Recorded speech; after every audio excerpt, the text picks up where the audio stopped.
So what's up again mga guys, no? So ayan guys, nandito tayo sa St. Albert 130 Avenue Trail guys, St. Albert Trail guys. So pang 293 na po ito na vlog guys, no? So pagalitan na naman, pagsabihan, sumahini kasi mag-clock in siya, saka pa siya mag-CR. So ayan guys, ayan yung big guys. Ayan guys, hindi naman natin yan naiiwasan na saka lang parating yung ihi mo, diba?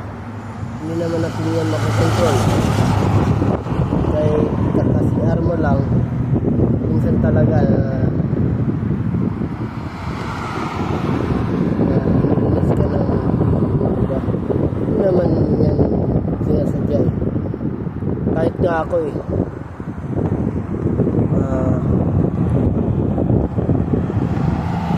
yung papunta ako sa West Pupuntan Mall, nakasapatos na ako guys, nakabihis na, saka pa bumigay yung chan ko, diba? Nakakainis kasi guys. So ayan guys, no? Hindi naman natin yan maiiwasan. Kahit sinong tao guys, hindi yan maiiwasan guys. So dapat maging leksyon sa kanila ito guys.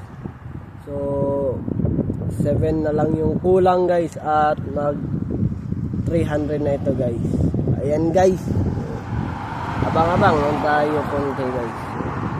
Hinihintay ko tayo mag-Bible study na naman kami ngayon.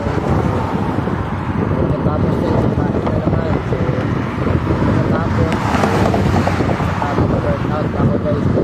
Mga siguro 10 workout lang. Depende sa nangyari. Physically ay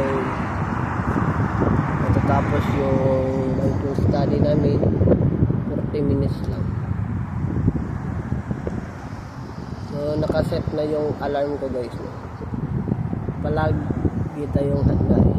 Ayan guys.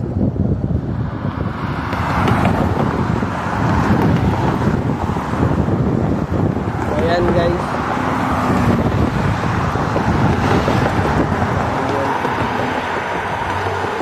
Ayan guys, no. Upo lang tayo guys. Malayo pa naman sila. Marami pa silang stoplight na maghihintuan. So ayan guys, no. So konti na lang guys, pag 300 tayo sa video guys, no? So ayan guys, ayan na muna ngayon guys, bukas ulit. Hanggang dito na lang guys, paki-subscribe sa YouTube channel na El Carolde, at huwag kalimutang pinutin ang notification bell na all para updated ka lagi sa mga vlog. So ayan na muna ngayon guys, have a wonderful day and have a nice day, keep safe, and I'll see you for the next vlog. Peace out, bye bye, power.